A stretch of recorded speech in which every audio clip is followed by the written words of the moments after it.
வணக்கம் நண்பர்களே. கால்நடை வளர்ப்பு தொழில்நுட்பங்கள் பை கிங்வெல் சேனல் சேனல் வழியாக உங்களை சந்திக்கிறது ரொம்ப சந்தோஷம். இந்த வீடியோ உங்களுக்கு பிடிச்சிருந்தாக்க லைக் பண்ணுங்கள், ஷேர் பண்ணுங்கள், சப்ஸ்கிரைப் பண்ணுங்கள், பக்கத்தில் இருக்கிற பெல் பட்டனை கிளிக் பண்ணுங்கள். வணக்கம். வணக்கங்க டாக்டர். என்னோட பேர் Vinothkumar, son of S V Kandhan. நான் சேலம் மாவட்டம் ஓமலூரில் கோழி பண்ணை வச்சுருக்கேன். என்னோட கோழி பண்ணை என்னென்னா கடக்நாத்னு ஒரு மத்திய பிரதேஷ் நாட்டுக்கோழி. சரி, இப்போ நாட்டுக்கோழி முட்டைக்கு ஒன்று ஆனால் கடக்நாத் முட்டை சைஸ் வந்து மீடியமாக தான் இருக்கும். ஒரு பிலோ 50 கிராம்ஸ் தான் வரும். பெருசானாலும் ரொம்ப 50 கிராம் 55 கிராம் 60 கிராம் அந்த மாதிரி எக்ஸ்ட்ரா லார்ஜ் சைஸ்லாம் போகாது. ஓகே ஓகே, மீடியம் சைஸாக தான் இருக்கும். சரி, இப்போ இந்த நாட்டுக்கோழி முட்டைக்கும் கடக்நாத் முட்டைக்கும் என்ன நியூட்ரிட்டிவ் கண்டென்ட்ல என்ன வித்தியாசம் இருக்கு? நாட்டுக்கோழி முட்டையும் கடக்நாத் முட்டையும் மோரார்லஸ் ஒரே மாதிரி தான் இருக்கும். நியூட்ரிட்டிவ் கண்டென்ட் பொறுத்த வரைக்கும் ஒரு பார்ட் வந்து நம்ம என்ன ஃபீட் கொடுக்குறோமோ அதோட பேஸ் பண்ணியும் இருக்குது. பட் ஒயிட்டெக்ஸ் கம்பேர் பண்ணும்போது இதில் வந்து ப்ரோட்டீன் ஜாஸ்தியாக இருக்கும்.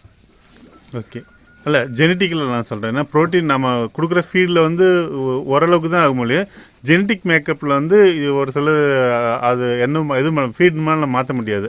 அந்த மாதிரி ஜெனட்டிக் மேக்கப்பில் ஏதாவது முட்டையில் வித்தியாசம் மேக்கப்பில் பார்த்தீங்கன்னா இதில் வந்து பாரம்பரிய அமினோ ஆசிட்ஸ் ரிச்சா இருக்கு அப்படிங்கிற மாதிரி சொல்றாங்க. கடக்நாத்ல வந்து அமினோ ஆசிட் ரிச்சா இருக்கு அப்படிங்கிற மாதிரி சொல்றாங்க. அது இல்லாமல் ஒமேகா 3 இது கொஞ்சம் ஹைலைட் பண்ண வேண்டிய விஷயம் கடக்நாத் எக்ஸ்ல. ஆமாங்க, அது வந்து நாட்டு கோழி முட்டையில் அது வந்து கம்பேரிட்டிவா கம்மியா இருக்கும். அதுக்கு நாங்கள் வந்து லேப் ரிப்போர்ட்டும் வச்சிருக்கோம். சரி, இது வந்து இந்த கடக்நாத் முட்டை சாப்பிட்றதுக்கும் நாட்டுக்கோழி முட்டை சாப்பிட்றதுக்கும் ஏதாவது வித்தியாசம் இருக்குங்களா? இல்லை ஏதாவது அந்த மாதிரி பிலீஃப் நிறைய பிலீஃப் சொல்றாங்க. எனக்கு டேஸ்ட்ல அந்த அளவுக்கு கரெக்டாக சொல்ல தெரியல. ஆனால் ஒரு சில கஸ்டமர் சொல்றாங்க இந்த முட்டை நல்லா இருக்கு, கவுச்சி வரதில்லை, இந்த மாதிரிலாம் சொல்றாங்க. ஸ்மெல் வரதில்லை. இது நாட்டுக்கோழி முட்டை விட இது நல்லா இருக்குன்றாங்க. இல்லை மெடிசனல் வேல்யூ அப்படின்னு ஒரு தாட் இருக்கு. மெடிசனல் வேல்யூ நிறைய மருந்துக்காக வாங்கிட்டு போகிறாங்க. அவங்களாம் வந்து கேட்டு வாங்கிட்டு போகிறாங்க. நாங்களாம் வந்து இது அந்த மருத்துவத்துக்கு உகந்தது அது இதுன்னு நாங்கள் சொல்கிறதில்ல, அது நமக்கு தெரியவும் தெரியாது. அவங்களாம் ஒரு சிலர் வந்து இந்த வைத்தியர் சொல்லிவிட்டாரு இதுக்காக தேவை, இந்த மருந்து செய்கிறதுக்காக எங்களுக்கு தேவை அப்படின்னு சொல்லி கோழியும் வாங்கிட்டு போகிறாங்க, முட்டையும் வாங்கிட்டு போகிறாங்க. நாட்டு வைத்தியத்துக்கு சித்த வைத்தியத்தில் பொதுவாக இந்த முட்டையும் தனியாக வாங்கிட்டு போகிறாங்க. கடக்நாத் கோழி முட்டைன்னு சொல்லிட்டு அதே மாதிரி நான் கடக்நாத் கோழியும் தனியாக வந்து வைத்தியத்துக்குன்னே வாங்கிட்டு போகிறாங்க. அவங்க என்ன சொல்கிறாங்கன்னா ஒரு கோழி எடுத்துகிட்டு போய் கொடுத்தா அதை இடித்து மருந்து பண்ணி ஒரு பாட்டிலாக கொடுத்துட்றாங்க. அது வந்து ஒரு குறிப்பிட்ட நோய்க்கு எங்களுக்கு வந்து நாங்கள் சொல்லாமல் அந்த மாதிரி வைத்தியர்களே எங்களை ரெஃபர் பண்ணி வந்து வாங்கிட்டு போகிறாங்க. இங்கே கிடைக்கும்னு சொல்லிட்டு. ஆமாம், இந்த ஏரியாவில் ஓமலூர் சைடில் கிடைக்கும் அப்படின்னு சொல்லிட்டு வந்து அவங்ககிட்ட வாங்கிட்டு போகிறாங்க. Okay okay.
இது வரைக்கும் உங்கள் அனுபவங்களையும் உங்கள் அனைத்து தொழில்நுட்ப அறிவுலையும் விவசாயிகள்கிட்ட பகிர்ந்துக்கிட்டதுக்கு ரொம்ப நன்றி.